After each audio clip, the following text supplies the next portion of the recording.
Hello everyone, welcome to another exciting edition of MEDIGO Round, and I'm Pachino. Is how important is a good night's sleep for a healthy brain? It's very, very important, say Swedish researchers who found that depriving healthy men of a night's sleep can increase blood concentration in brain molecules to a level seen in brain damage. Before we go into the details of the research, let's take a moment and think. How many of us get a beautiful night's sleep? For example, I, at times, get a beautiful night's sleep and the next day is bright and beautiful. So let's take a moment and think, how many of you watching this show has really put their heads into thinking, did I get a good night's sleep or didn't I? So the moment you think, you'll understand. Those days when you had a beautiful night's sleep, the next day is full of energy and full of life. So let's go into the details and understand what our researchers have to say about this. Researchers from Uppsala University report the findings of their small trial, which was funded mostly by the Swedish Brain Foundation and Novo Nordisk Foundation, in the latest online issue of the journal Sleep. Lead investigator Kristin Benedict, a sleep researcher at Uppsala's Department of Neuroscience, says, they observed that a night of total sleep loss was followed by increased blood concentrations of neuron-specific enolase, NSE, and S100 calcium-binding protein B. These brain molecules typically rise in blood under conditions of brain damage. Thus, our results indicate that a lack of sleep may promote neurodegenerative processes. Sleep deprivation linked to higher levels of brain damage molecules. The results showed that total sleep deprivation increased levels of NSE and S100B by around 20%, compared with the levels measured after a night of sleep.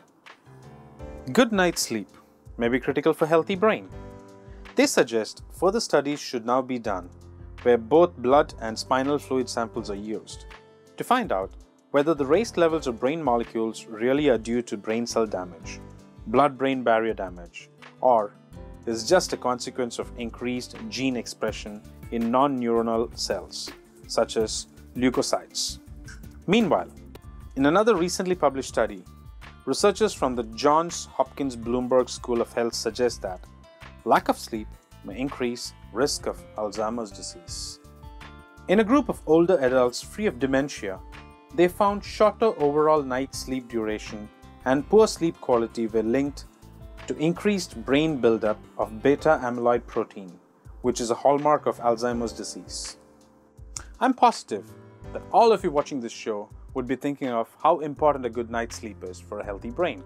It is true, and I'm sure the research data sheds light into the truth that a good night's sleep is very, very important for a healthy brain. We move to breakfast in women. You heard it right. I'm talking about a big breakfast, which is controlled, can boost fertility in women suffering from PCOS. What's PCOS? It's polycystic ovarian syndrome. Researchers from the University of Tel Aviv say that women with PCOS control their insulin levels by increasing calories at breakfast and decreasing them at dinner. Thus, they improve their fertility. Before we get into the details of the research, my take is very simple, and this is what I understand. The most important meal of the day has to be breakfast. And that's just not for women with PCOS, that's for all of you out there. Never skip your breakfast. And definitely, this is a message from the bottom of my heart to all the women out there suffering from PCOS. I want you to have a big breakfast because this will boost your fertility rate.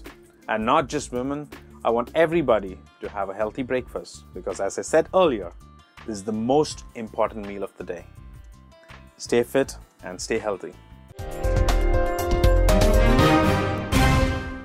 From big breakfast increasing fertility, we move to the next topic, that is breastfeeding. This is a good piece of information to all those beautiful women out there who have had newborns and to those who are going to be mothers. Breastfeeding your child for a longer time increases the level of intelligence in your child. Researchers have proved that breastfeeding your child for a longer time increases their intelligence level. A study published in the journal JAMA Pediatrics has provided evidence that breastfeeding in infancy leads to better cognitive development later in life. And all that depends on how long the infant is breastfed. The study says nutrients in breast milk, such as N3 fatty acid DHA, may benefit the developing brain. A major determinant of breast milk DHA content is the mother's diet, and fish is a rich source of DHA. Fish intake by mothers during lactation was also analyzed to see how this would affect associations of infant feeding and later cognition. A series of cognitive tests were carried out, including subject's level of intelligence at age 3, visual motor abilities test at age 3 and 7, intelligence, memory, and learning test at age 7. These findings support national and international recommendations to promote exclusive breastfeeding through age 6 months and continuation of breastfeeding through at least age 1. Researchers have shed light into two important facts. One is that a mother should breastfeed her child until he or she is 1 year old. The second most important fact is that fish intake during pregnancy is a rich source of DHA. Next topic is about muscle memory being induced by steroids. I'm sure everybody has a favorite sports person and a favorite sport.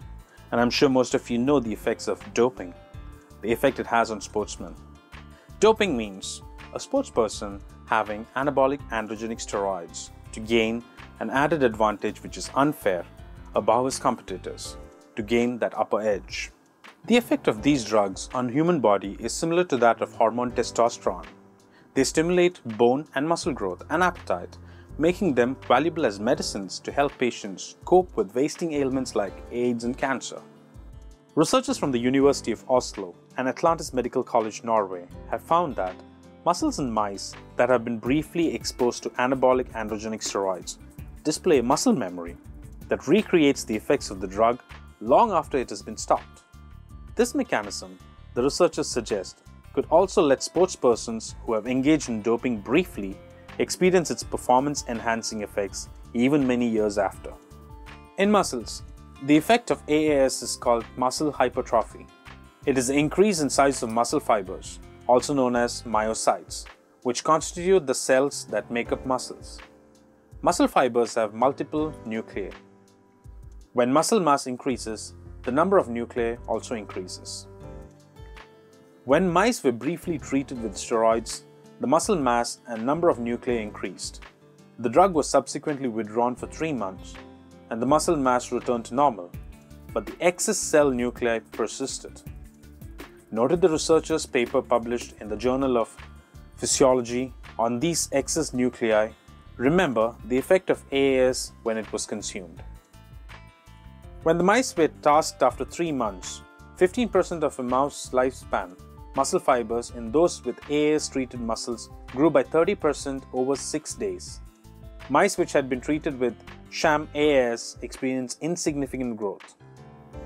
In humans, Professor Christian Gundersen believes there could be a similar muscle memory effect, but capable of lasting almost an entire lifetime. Professor Gundersen was the lead researcher from the Department of Bioscience at the University of Oslo. His next course of action is to directly measure if there is such a latent hypertrophy in humans. Earlier, in 2010, Professor Gundersen had led another study that had found that the benefits from exercising at a young age induced a similar muscle memory that could help people stay fit with lesser exercise as they grew older. The writing is very clear on the wall, as Professor Gundersen says. It's a complete no to steroids. We may think of having or taking steroids for a momentary pleasure or for a momentary achievement, but the effects stay in humans for an entire lifetime. So my message is very clear: say a complete no to steroids. With this, we come to the end of this episode. Until next week, this is Pachino signing off. Thank you so much for watching MEDIGO Round. Have a nice day.